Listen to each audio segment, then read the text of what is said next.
Are you ready to go from, am I good enough, to, wait, is this even good enough for me? Welcome to the Self-Love Sessions podcast. I'm Nadja Hagen, your hostess and self-love coach for all your high-achieving women recovering from people-pleasing and ready to prioritize yourselves. In this show, I share actionable tips and tools to help you set healthy boundaries and prioritize yourself, so that you can intentionally build your life aligned with your values and finally build mutual, connected relationships without the need to pretend to be someone you're not. Let's dive into today's episode. Hey, my friend, and welcome back to the Self-Love Sessions podcast. If this is your first episode, then you don't know me yet. I'm Nadja Hagen. I'm your go-to coach for self-love, boundaries, and making sure you never again end up saying yes when every fiber of your being is screaming no.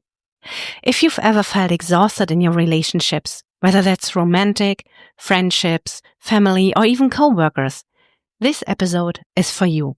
Because today we are talking about how to set boundaries in romantic relationships, so love can feel safe and balanced, not like a full-time job with no vacation days.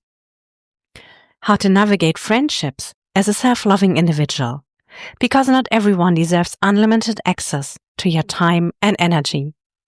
How to recognize toxic patterns and stop second-guessing yourself, because red flags are not meant to be collected like trophies. And listen, if you've ever walked away from a conversation with someone and thought, why do I feel like I just ran a marathon while carrying emotional baggage that isn't even mine? Then guess what? That's your cue that boundaries are missing in that relationship. So today we are diving deep. We are unpacking all the things you wish someone had told you sooner. And by the end of this episode, I promise you're going to feel more empowered, self-assured, and ready to start honoring yourself in your relationships. Let's get into it. All right, let's start with romantic relationships. Now I want you to picture this scenario for a second. You start dating someone new.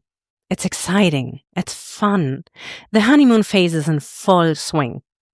They text you constantly, want to spend all their time with you, shower you with attention. And you are thinking, wow, this is what love is supposed to feel like. But then, over time, the dynamic shifts. Suddenly, they get annoyed when you take too long to text back. They poot when you make plans without them. They question why you need alone time or why you still keep in touch with certain friends. And you start feeling like, wait a second, is this love or is this control disguised as affection? This is where boundaries come in, because love should feel like freedom, not restriction. It should feel like support, not suffocation. Here's the truth, my dear. Boundaries in relationships don't mean you love someone less. They mean you love yourself enough to make sure your needs are being met too. So let's break down 3 major boundaries that every healthy relationship needs. The first kind is time and energy boundaries, because you are not the emotional ATM. Raise your hand if you've ever been the giver in a relationship, the one who drops everything to be available, the one who adjusts their schedule around the partner's needs, the one who takes on their partner's emotions as if they are your own. And at first it feels good, right? You want to be there for them. You want to show you care. But over time you realize, wait a minute, when do I get to have my own space, my own needs, my own time to just breathe? If a relationship makes you feel like you have no time for yourself, it's a sign you need to set stronger boundaries. How to set this boundary? You could say something like, I love spending time with you, but I also need time for myself. Let's make sure we both have space to recharge. Or if they are the type who constantly makes last-minute plans and expects you to just go with it, you could say something like, I need a little bit more notice before making plans. My time is important too. If they respect you, they respect your boundaries. If they don't, well, that's something to pay attention to. The second kind of boundaries you need are emotional boundaries, because their mood swings are not your responsibility. Ever been with someone whose emotions completely dictate the mood of the entire relationship? 1 second everything's fine. The next, they're upset, maybe about work, a friend, or something you didn't even do. And suddenly the energy shifts. Here's the thing. You can be supportive without being emotionally drained. You can care without carrying their problems on your back. If your partner expects you to be their full-time emotional dumping ground, that's a sign you need to protect your own mental and emotional well-being. How to set this boundary? You could say something like, I understand that you're upset, but I can't take on all of your emotions. I'm here to support you, but I also need to protect my own energy. If they guilt trip you, red flag. If they accuse you of not caring, red flag. A healthy partner values your boundaries. A manipulative one sees them as an inconvenience. The third kind of boundaries you need are independence boundaries. Because you're a whole person, not a sidekick. A lot of people think love means doing everything together. Wrong. A healthy relationship is about two people, two whole people choosing each other, not two people merging into one identity like some kind of emotional fused being. You should be able to have friends outside of your relationship, hobbies that are just for you, time alone without feeling guilty. If you need to set a boundary in this area, you could say something like, I love spending time with you, and I also love having my own space. Having independence makes our relationship stronger. And if they say, why do you even need space from me? You could say something like, because I love myself too, and self-love means making sure I don't lose myself in a relationship. If they can't handle that, they are not ready for a healthy relationship. All right, we've covered boundaries in romantic relationships, but let's not forget, friendships matter just as much. Because what's the point of having great boundaries in dating if your friendships are leaving you exhausted, resentful, and questioning your self-worth? So up next, we are talking about how to recognize one-sided friendships, how to set boundaries with friends without feeling guilty, and how to know when it's time to walk away from a friendship that no longer serves you. Trust me, this next part is a game changer. So grab some tea, take a deep breath, and let's keep going. All right, we've talked about romantic relationships, but let's be real. Friendships can be just as tricky. Because here's the thing. Friendships don't come with a manual. In romantic relationships, there are clear labels. You're dating, you're exclusive, you're married, you're consciously uncoupling, thanks Gwyneth Paltrow. But friendships? They are more fluid.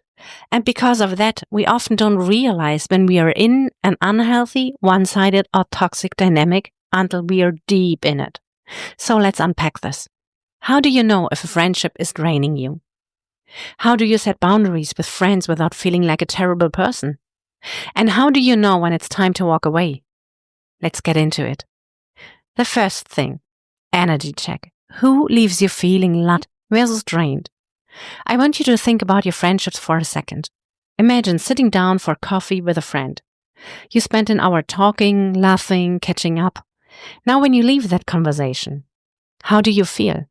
If you feel lighter, energized, or supported, that's a good sign.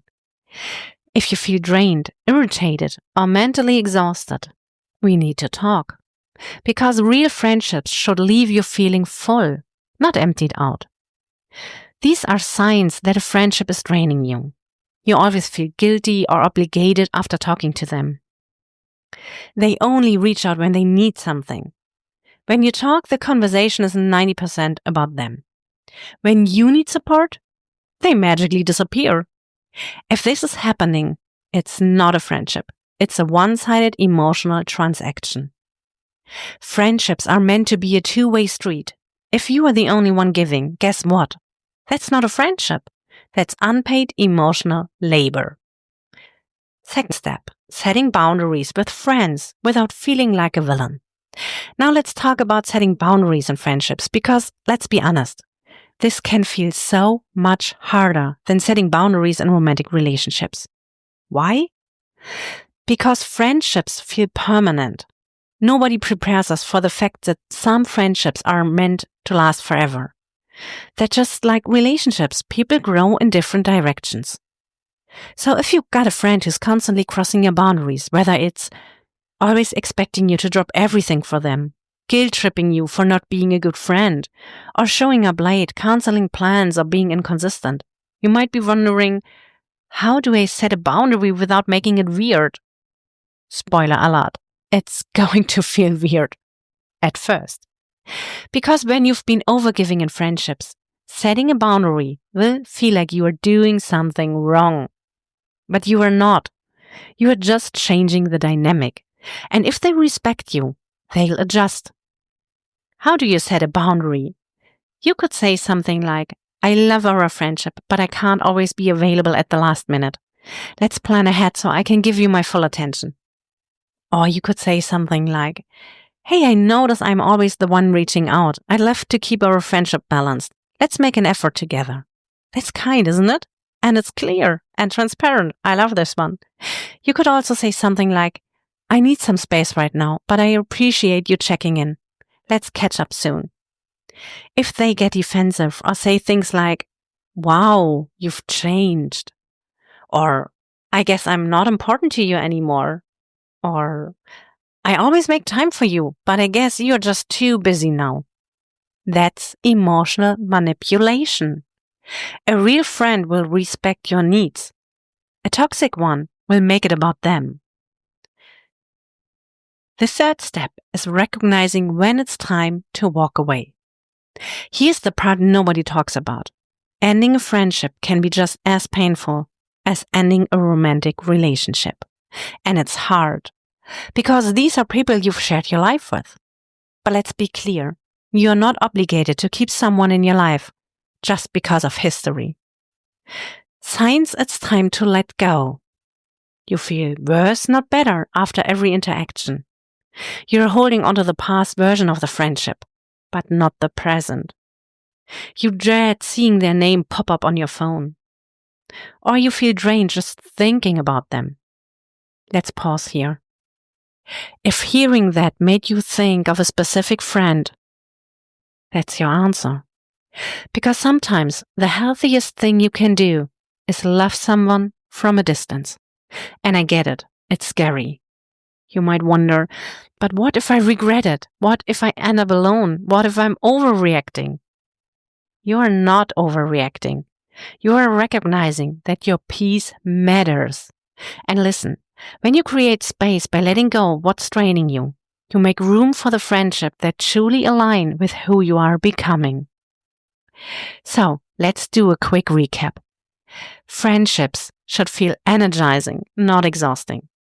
It's okay to set boundaries, even with people you love. Toxic patterns exist. And it's not your job to fix people. You have permission to let go of relationships that no longer serve you. And most importantly, self-love is the foundation of every healthy relationship. If this episode resonated with you, I'd love to hear your thoughts. Send me a message and tell me what part hit home for you. Share this episode with a friend who might need it. Or tag me on social media and let's keep this conversation going. Remember, boundaries aren't about pushing people away. They are about choosing relationships that truly support you. And that's the kind of love you deserve. Until next time, protect your peace, set your boundaries, and never forget, you are enough. I talk to you in the next episode. Thank you for tuning into today's episode. If you're ready to dive deeper into setting boundaries, knowing exactly when and how to communicate them so they stick, I've got something for you. Head over to nadjahagen.com/boundaries-checklist and grab your free 8 Steps to Healthy Boundaries checklist for high-achieving women, so you feel confident in every interaction. This is my thank you for listening and a way to keep supporting you beyond the self-love sessions. I can't wait to chat again in the next episode.